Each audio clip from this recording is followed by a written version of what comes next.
నమస్తే అండి. నా పేరు డాక్టర్ గౌతమ్. నేను ఇప్పుడు సిట్టింగ్ ఎమ్మెల్యే అండ్ మినిస్టర్ అయిన అంబటి రాంబాబు నుండి. అది నా దురదృష్టం, ఎవరు ఏం చేయలేరు. బట్ ఈ వీడియో చేయాలా లేదా అని నేను చాలాసార్లు ఆలోచించి చేయటం నా బాధ్యత అని అనుకున్న తర్వాత నేను ఈ వీడియో చేస్తున్నాను. అంబటి రాంబాబు అంత నీచుడు, నికృష్టుడు, దరిద్రుడు, శవాల మీద పేలాలు ఏరుకునే రకాన్ని నేను నా జీవితంలో చూడలేదు.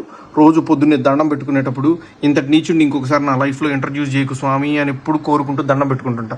అంత భయంకరమైన వ్యక్తి. ఎందుకు ఇప్పుడు చెప్తున్నానంటే తన పోటీ చేయబోయే పోస్ట్ అలాంటిది. ఏ పోస్ట్కి అయితే మంచితనం, మానవతా విలువలు,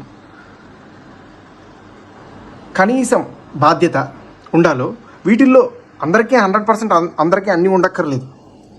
0.001% కూడా లేని వ్యక్తి అంబటి రాంబాబు. ఇలాంటి వ్యక్తికి ఓటేసేటప్పుడు మనకు తెలియకుండానే కొన్నిటిని మనం ప్రోత్సహిస్తున్నట్టు. ఎలాంటి వాటిని? ఎవరైతే నిస్సిగ్గుగా ఎంత పెద్ద గొంతేసుకొని ఎంత పెద్ద అబద్ధాన్ని అరిచినా సరే దాన్ని నిజం చేయొచ్చు అన్న కాన్ఫిడెన్స్తో బతుకుతారో సమాజంలో, అలాంటి వాళ్ళకి ఓటేస్తున్నట్టు. ఎంత లేకి పని అయినా చేసి చాలా హుందాగా బతకచ్చు సమాజంలో అని అనుకునే వాళ్ళకి ఓటేస్తున్నట్టు. ఏదైనా చేసి సిగ్గు లేకుండా సిగ్గులేని తనాన్ని ప్రోత్సహించవచ్చు అని అనుకునే వాళ్ళకి మనం ఓటేస్తున్నట్టు. ఇలాంటి వాళ్ళకి ఓటేస్తే ఇవే సమాజం యొక్క తలరాతలాగా మారి రేపు సమాజం కూడా ఇలానే తయారవుతుంది. దీన్ని ప్రజలు గమనించి సరైన ఓటుతో, సరైన బాధ్యతతో ఓటేసి సరిగ్గా నాయకుడిని ఎంచుకుంటారని ఆశిస్తూ నమస్తే అండి. నా పేరు డాక్టర్ గౌతమ్. నేను ఇప్పుడు సిట్టింగ్ ఎమ్మెల్యే అండ్ మినిస్టర్ అయిన అంబటి రాంబాబు నుండి. అది నా దురదృష్టం, ఎవరు ఏం చేయలేరు. బట్ ఈ వీడియో చేయాలా లేదా అని నేను చాలాసార్లు ఆలోచించి చేయటం నా బాధ్యత అని అనుకున్న తర్వాత నేను ఈ వీడియో చేస్తున్నాను. అంబటి రాంబాబు అంత నీచుడు, నికృష్టుడు, దరిద్రుడు, శవాల మీద పేలాలు ఏరుకునే రకాన్ని నేను నా జీవితంలో చూడలేదు.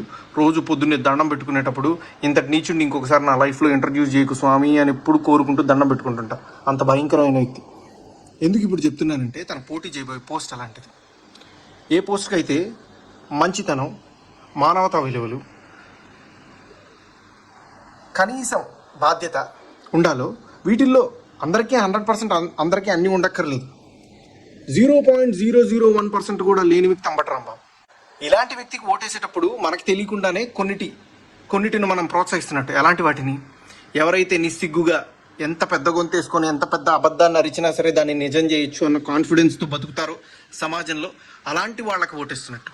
ఎంత లేకి పని అయినా చేసి చాలా హుందాగా బతకచ్చు సమాజంలో అని అనుకునే వాళ్ళకి ఓటేస్తున్నట్టు.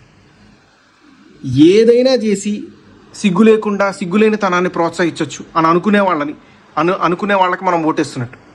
ఇలాంటి వాళ్ళకి ఓటేస్తే ఇవే సమాజం యొక్క తలరాతలాగా మారి రేపు సమాజం కూడా ఇలానే తయారవుతుంది. దీన్ని ప్రజలు గమనించి సరైన ఓటుతో, సరైన బాధ్యతతో ఓటేసి సరిగ్గా నాయకుడిని ఎంచుకుంటారని ఆశిస్తూ